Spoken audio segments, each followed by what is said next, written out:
मग आता सांगच, प्रधानजी आणि लक्ष्मी देवींना तू का नमस्कार केलास? असं काय ठाऊक आहे तुला त्यांच्याबद्दल?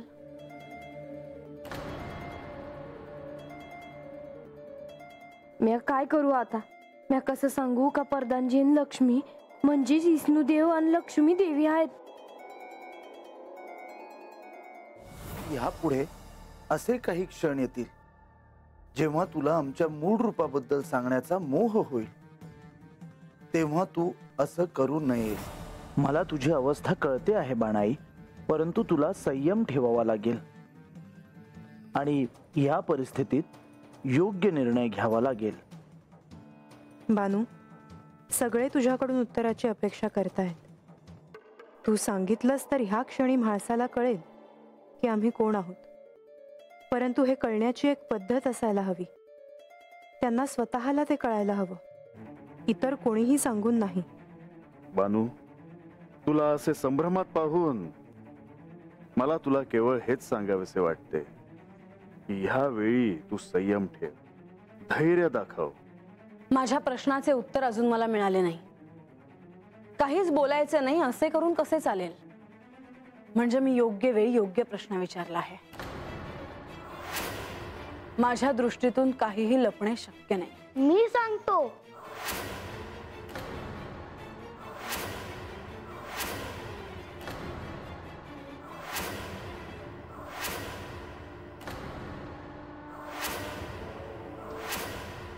श्री गणेश, आपण खरंच विघ्नहर्ता आहात. गणेशाची नियुक्ती ह्याच कारणासाठी झाली आहे. कोणत्याही शंकेचे निरसन करण्याची क्षमता त्याच्यामध्ये आहे. ह्या क्षणी बाणाईची अवस्था संभ्रमाची आहे, म्हणून मी हस्तक्षेप करतो. माते, तिचे उत्तर मी देतो. पण ती उत्तर द्यायला का टाळते आहे? हे बघ, ह्या क्षणीही तिने मला नमस्कार केला. तिचा जो भक्तिभाव आहे त्यातून तिने नमस्कार केला. प्रधानजी आणि लक्ष्मी देवींना देखील ह्याच भक्तिभावाने तिने नमस्कार केला. बाणाईकडे भक्तिभाव आहे, दुसरं काहीच ती शिकली नाही. ही खंडेरायांनी तिला जो एक भाव शिकवला तिने तोच ध्यानात ठेवला. प्रत्येक स्थळी परमेश्वराला पाहावे हा तो भाव आहे. त्याच भावातून ती नमस्कार करते. तिच्यासाठी तिचे देव प्रत्येकामध्ये आहेत, म्हणून ती नमस्कार करते. तिची परीक्षा अपूर्ण आहे, कारण अजून तसा नमस्कार तिने तुला केला नाही. या क्षणी तुझ्यात तिला श्री खंडेरायांचे दर्शन होईल. त्या क्षणी ती मुक्त होईल. तिला सत्याची प्रचिती होईल.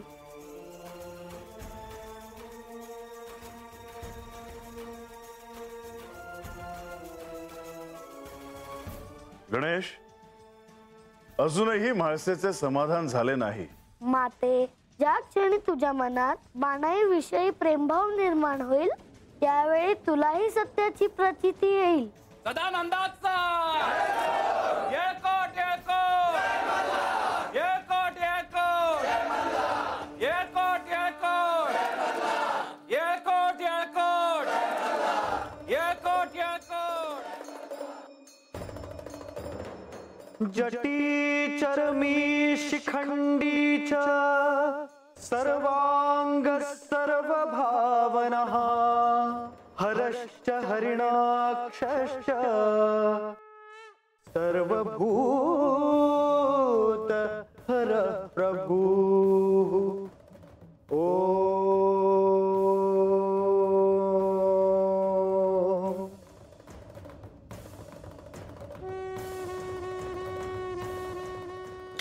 नारायण नारायण. तर दुर्वास ऋषींनी देवेंद्रांना श्री विष्णूंचे पुष्प दिले. ते पुष्प देवेंद्रांनी ऐरावताच्या माथी ठेवले. ते धुळीत पडले आणि म्हणून दुर्वास ऋषींनी देवेंद्रांना शाप दिला की ही सृष्टी श्रीहीन होईल. अशा प्रकारे श्री लक्ष्मी देवी या सृष्टीतून गुप्त झाल्या. बलीने अमृत चोरले आणि देवेंद्रांशी झालेल्या संघर्षात हे अमृत समुद्रात सांडले. पुढे त्रिमूर्तींनी जे जे प्रयत्न केले ते एका भव्य योजनेचा भाग होते. देव आणि दैत्यांना एकत्र आणले गेले. समुद्राला आणि मेरू पर्वताला सिद्ध केले गेले. किती भव्य कल्पना. प्रत्यक्ष एका पर्वताला समुद्रात उतरवणे. अशक्य वाटेल अशीच कल्पना, परंतु पुढे जे घडणार होते तेही अद्भुत होते. पण मेरू पर्वत समुद्रात उभा कसा राहिला? अगदी योग्य प्रश्न आहे देवी.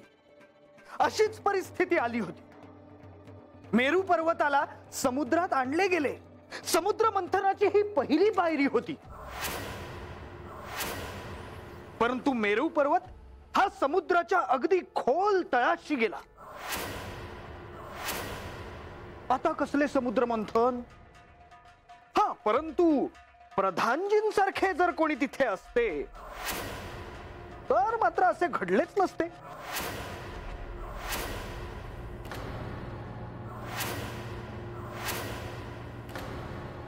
खरं आहे. जर ह्या राज्यात तसा काही प्रसंग आला असता तर प्रधानजींनी त्यातून निश्चितच मार्ग काढला असता. मुनिवर, संयम ठेवा. उगाच माझं नाव मध्ये घेऊ नका. नारायण नारायण. आराध्याचे नाव कोणीही कधीही घेऊ शकतो. म्हणजे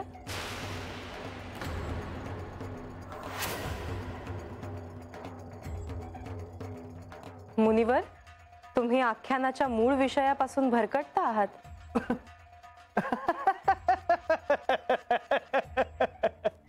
भक्तांचे मनोरंजन व्हावे म्हणून. नारायण नारायण. तर मेरू पर्वत समुद्राच्या तळाशी गेल्यावर श्री विष्णू तात्काळ मेरू पर्वताच्या समोर जाऊन उभे राहिले.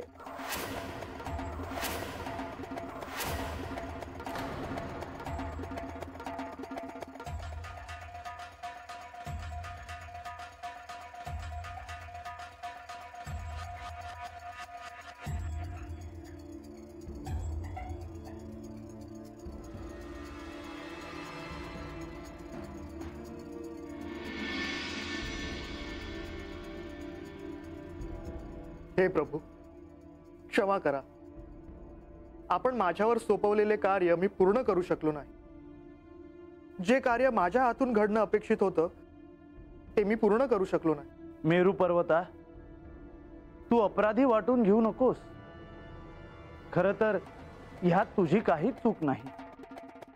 परंतु आता जे घडलंय त्यामुळे या सगळ्याला आता पुन्हा नव्याने प्रारंभ करावा लागणार आहे. ज्या क्षणी आपण मला समुद्राच्या पात्रात सोडलं त्या क्षणी मी माझं सर्वस्व पणाला लावून त्या पाण्यात राहण्याचा प्रयत्न केला. परंतु जसं जसं मंथन सुरू होऊ लागलं तसं तसं मला माझ्यावर नियंत्रण ठेवता आलं नाही. मी तुला हेच सांगेन की तू ह्यात स्वतःला अपराधी वाटून घेऊ नकोस. मी तुला हे सांगायला आलो आहे की आता या मंथनाला पुन्हा प्रारंभ होणार आहे. पण प्रभू, समुद्राच्या तळाशी असलेल्या मला वर कसे नेणार? आणि पुन्हा मंथन सुरू झालं की पुन्हा मी तळाशी येणार? ते तसं होणार नाही. त्यासाठी प्रयत्न करावे लागतील. पण हा प्रश्न तर तसाच राहणार प्रभू. हो, परंतु त्यावर आता मार्ग निघेल. तू निश्चिंत राहा. केवळ आता पुन्हा तुला त्यासाठी सिद्ध व्हायचं आहे. हो प्रभू.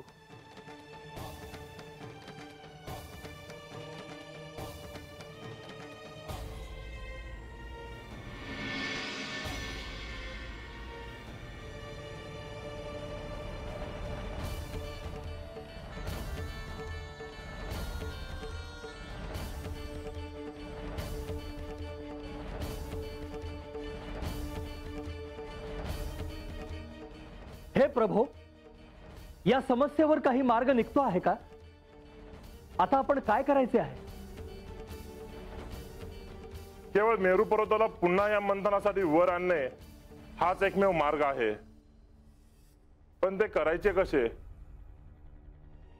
यावर मार्ग निघेल. परंतु त्याआधी मला समुद्र देवांशी बोलावं लागेल.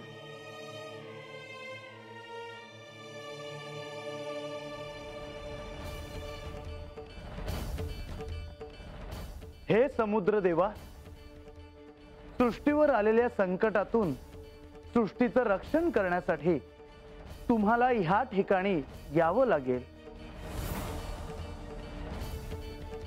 हे श्री विष्णू, आपण मला बोलावले, माझ्यासाठी काय आज्ञा आहे? हे समुद्रदेव, अमृत मिळवण्यासाठी देव आणि दानव यांच्यात समुद्र मंथन होत आहे. होय देवा, पण हे कार्य सोपं नाही.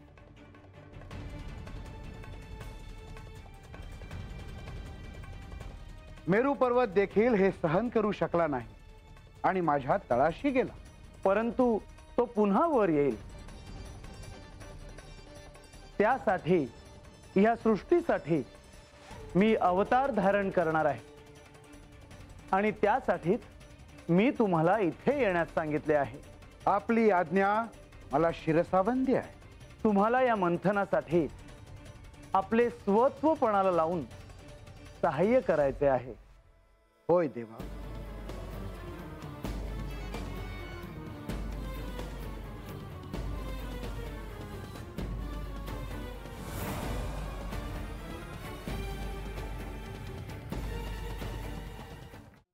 नारायण नारायण. परिस्थिती पहा. मेरू पर्वत हा समुद्राच्या तळाशी आहे. समुद्र मंथन थांबलेले आहे नव्हे, ते आता होईल की नाही अशी परिस्थिती आहे. त्रिमूर्तींनी काहीतरी ठरवले असेलच, श्री विष्णू काहीतरी करतीलच, परंतु काय करावे अशी परिस्थिती त्यावेळेला निर्माण झाली होती. देवेंद्र आणि दैत्य अधीर होते अमृत मिळावे म्हणून. परंतु अशा परिस्थितीत श्री विष्णू काय निर्णय घेतात याकडे सगळ्यांचे लक्ष लागले होते. चिंतेचे वातावरण होते. देवा, आपण या घटनेचे साक्षी होता. आपण काय ठरवले होते? ते दायित्व श्री विष्णूंचे होते. मी निश्चिंत होतो, कारण श्री विष्णू त्याच्यातून निश्चितच काहीतरी मार्ग काढणार होते. पण एक आहे की मार्ग सोपा नव्हता. नारायण नारायण. देवी, आपण जर अशा परिस्थितीत असता तर आपण काय केले असते? मी काय केलं असतं हे मला सांगता येत नाही, पण लक्ष्मीदेवी गुप्त झाल्यावर त्यांना परत आणण्यासाठी मी नक्कीच समुद्र मंथन होऊ दिले असते. कारण विरह काय असतो हे माझ्यापेक्षा अजून कोणीही समजू शकत नाही. श्री विष्णूंना मी ओळखत नाही, पण त्यांनी त्यांच्या अर्धांगिनी सोबत राहायला हवे म्हणून समुद्र मंथन व्हायला हवे होते, केवळ अमृत, सत्ता आणि वैभवासाठी नाही. प्रधानजी, आपण अशा परिस्थितीत काय केले असते? मुनिवर, मेरू पर्वताच्या खाली आधार देणं आवश्यक होतं, ज्याच्यामुळे समुद्र घुसळला जाऊ शकेल. पण असं कसं शक्य आहे? मेरू पर्वताच्या खाली आणि समुद्राच्या तळाशी त्याला आधार दिल्यावर, पर्वताला घुसळल्यावर त्याच्या खाली जे आहे ते नष्ट होईल आणि त्याचे चूर्ण झाले असते. देवी, या सृष्टीत असे काही आहे जे कधीही नष्ट होत नाही, जे नित्य आहे, जे चिरंतन आहे, जे विश्वव्यापी आहे.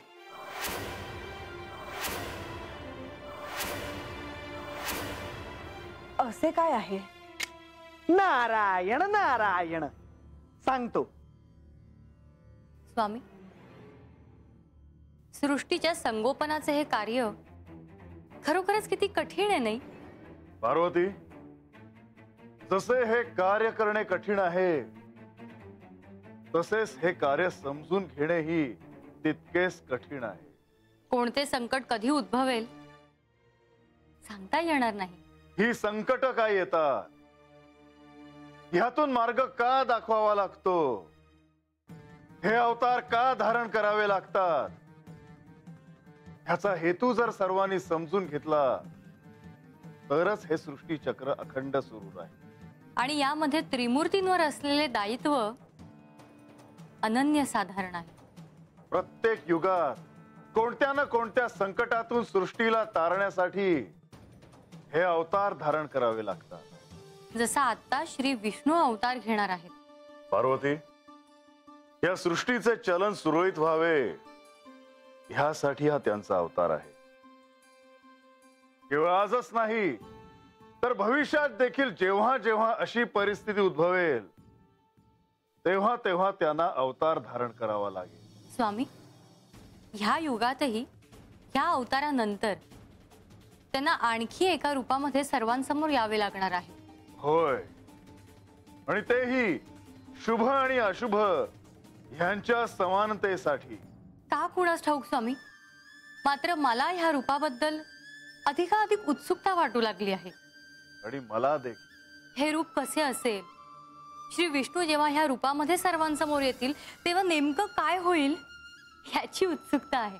ते घडेलही, पण ते घडण्यासाठी त्याआधी हे समुद्र मंथन व्हावे लागेल.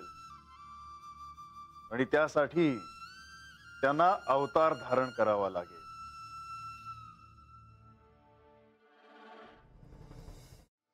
यम ब्रह्मा वरुणेन्द्र रुद्र मरुतः स्तुन्वन्ति दिव्यैस्तवैः वेदैस्साङ्ग पदक्रमोपनिषदैः यस्यान्तं न विदुःसुरासुरगणः देवाय तस्मै नमः.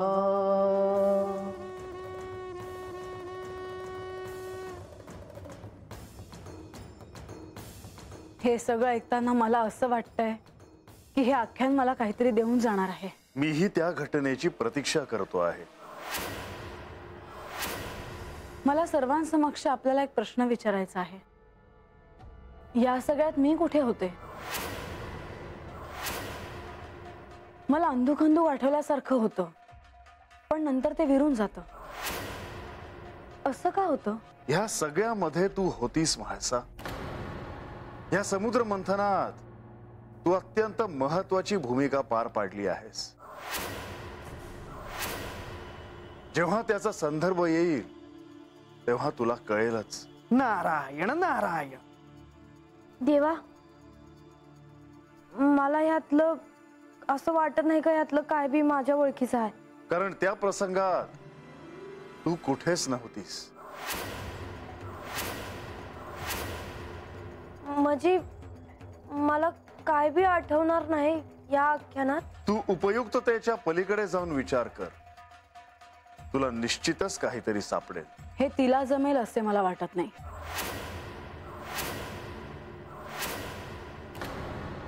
जे जे उपयुक्त आहे, जे जे लाभाचे आहे त्याकडेच तिचे लक्ष असते. आणि हे माझ्या आधीच ध्यानात आले आहे आणि तुम्हाला आत्ता लक्षात येत आहे.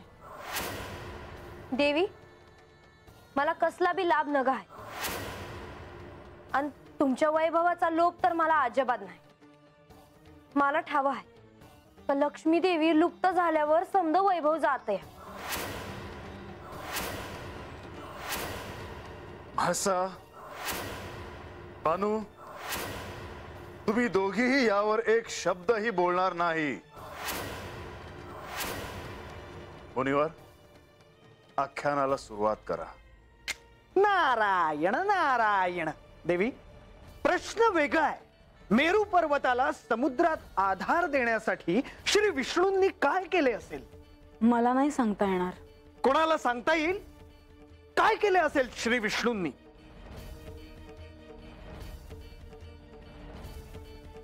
लक्ष्मी देवी, तुम्हाला सांगता येईल?